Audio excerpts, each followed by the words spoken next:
Alors je vais vous demander un petit peu d'attention, mesdames et messieurs, et un petit peu de silence, parce que c'est un moment un peu particulier. Je vais parler un petit peu, je m'en excuse, mon maître, il n'est pas au courant particulièrement. Les 4 impétrants que je vais appeler sont parrainés par la même personne, le grand maître Daniel Alia en personne. Alors, je vous l'accorde, le grand maître, il intronise souvent. Le grand maître, tout le monde le connaît, le respecte, le vénère. Si. Nous-mêmes, dignitaires, nous adorons notre grand maître. Oh oui, vous adorez votre grand maître? Oui, nous l'adorons. D'accord. Ça, c'est fait. Le problème, c'est que c'est pas Daniel Alia, le grand maître, qui va parrainer, c'est Daniel Alia, le chef de famille. Alors, je vais m'arrêter un petit peu sur cette notion de famille. La famille Alia, c'est l'exemple même de ces grandes familles ancrées depuis des générations dans nos villages viticoles. Par leur travail, leur passion, ces familles ont su façonner notre magnifique chemin. Elles ont su lui forger son caractère, lui donner sa typicité. Ces familles-là, au fil du temps, c'est elles qui ont créé la renommée et la célébrité de notre vin en Bouvard. Ces gens ont voué toute leur vie à une seule chose, le travail de la terre et du vin. L'histoire de ces gens et le rapport qu'ils ont avec la terre, le terroir, c'est la clé de tout. Ces familles n'ont toujours eu qu'une seule obsession, transmettre de génération en génération leur savoir, leur histoire, et surtout cet attachement viscéral entre eux et le terroir. Alors bien sûr, maintenant, pour progresser, on a beaucoup d'outils formidables. L'œnologie, la technologie, la communication, le marketing, tout ce que vous voulez. Mais sans ces gens-là, rien n'aurait été possible. N'oublions jamais que c'est grâce à eux qu'on peut aujourd'hui célébrer Vouvray, qui est quand même un des meilleurs vins blancs du monde.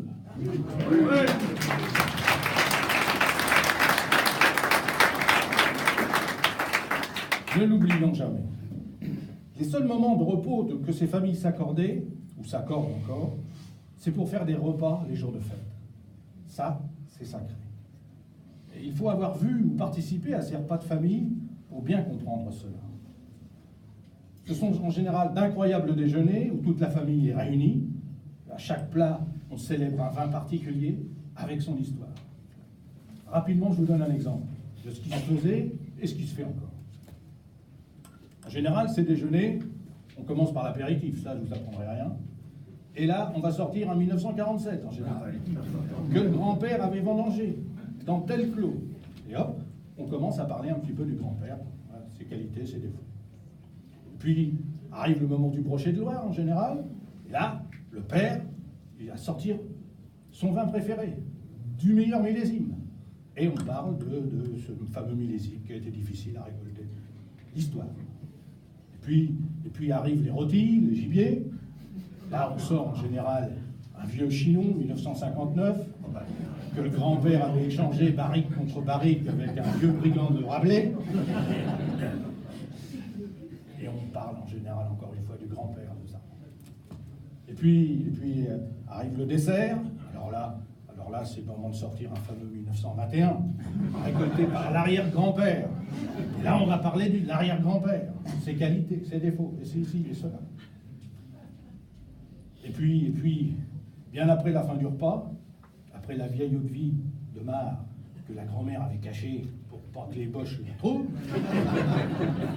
quand le jour se fait finissant, au moment où les pommettes sont bien rouges, les nez fortement allumés, et les voix qui commencent à se faire fermes et fortes, alors dans un élan d'euphorie, le père de famille, en général, part chercher au tréfonds de sa cave personnelle une des 2 bouteilles de 1893, voire 1874 qui lui reste.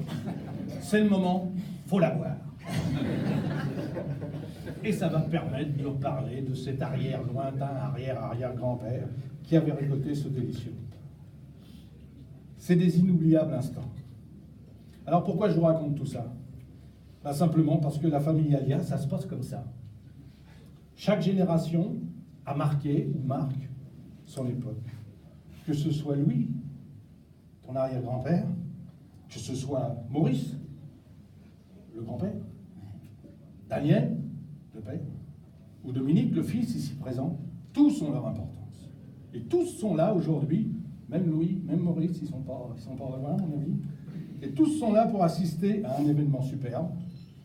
La dernière génération des Alia, c'est-à-dire les 4 petits-enfants, 4 sur 4, à strike, 4 sur 4, vont être intronisés par leur grand-père, Daniel Alia. Ouais.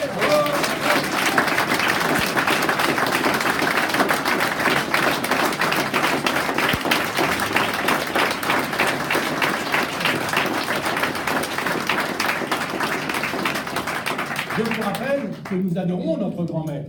Oui. Ah, là, c'est fait. Voilà, donc pour en finir, vraiment, ça montre combien leur obsession, toujours, entretenir ce lien, ce fil invisible qui les relie tous entre générations. Transmettre, toujours transmettre.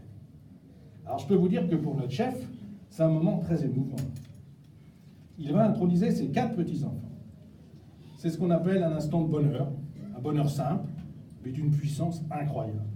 Alors Daniel, tu es un homme chanceux, et nous sommes tous très heureux de partager ce moment avec toi. Merci. Donc, dans la famille Alia, je demande le petit-fils Pierre.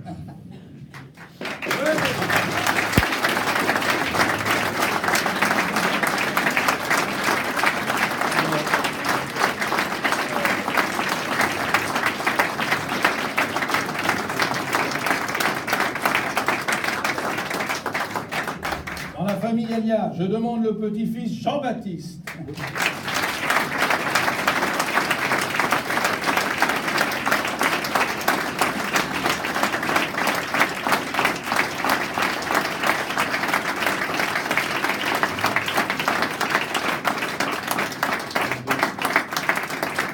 Dans la famille Alia, je demande la petite fille Marie.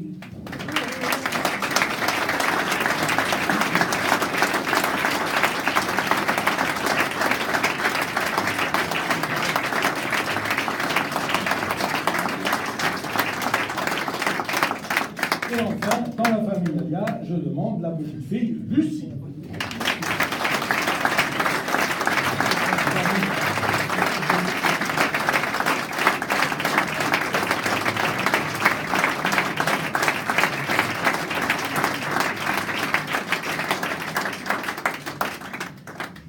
Merci, Eric, de cette présentation qui me va droit au cœur. Gentes dames, vaillants seigneurs, avez entendu le très solennel engagement prononcé par vos illustres devanciers. Vous savez que le Vouvray peut être de toutes les tables, de tous les services, que plaisante en sa prime jeunesse, il sait mûrir avec infiniment d'élégance. Mais savez-vous aussi que cette déifique liqueur vous fait, gentes dames, teint frais, œil langoureux, lèvres gourmandes, et à vous, mes seigneurs, il ébanoit le cerveau, il esbaudit les esprits animaux, chatouille les langues, fortifie le muscle, tempère le sang artériel, rafraîchit le foie, désopile la ratelle, soulage les royons, expurge la vessie, vide les urtères, fait dresser le virolet, et 1000 autres rares advantages, tels bannir toutes noires humeurs, et vous plonger en douce euphorie. Si vous pensez que le Vouvray possède bien toutes ses facultés, s'il est fermement vos intentions de défendre, par tous arts et moyens votre avoir, la très noble vigne de Vouvray, son vin franc, honnête, délectable et ses valeureux vignerons, veuillez à votre tour lever la main dextre et déclarer hautement et solennellement « Je m'engage ». Je m'engage. Fort bien. Puisque vous voici en si bonne disposition, je requiers nos grands échansons, vous baillez le très modeste calice de notre confrérie et l'emplir, bien sûr, de raisonnables mesures. Grands échansons, à vos œuvres.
Or, Bachelier, primement mirait ce vin, et en admirait la chatoyante Europe.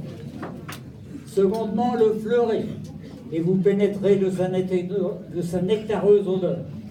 Tiercement, compétentement le tastez, puis le humez jusque à la dernière gouttelette. Après quoi, votre verre pourrait retourner pour bien montrer qu'il est vide. Buvez, gentes dames, buvez, mes seigneurs.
Bravo les trois frères.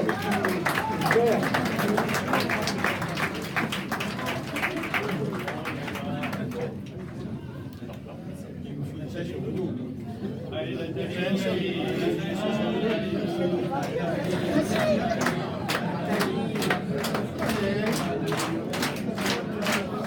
Je ne connais pas le jeu.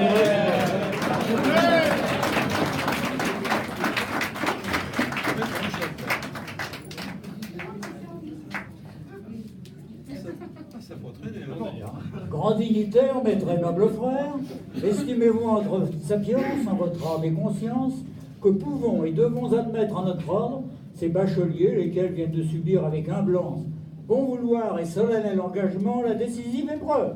Dignus attrare, dignus attrare, dignus attrare. Ah donc, nobles dames, et vous, messires, avez-vous eu la sentence du Grand Conseil?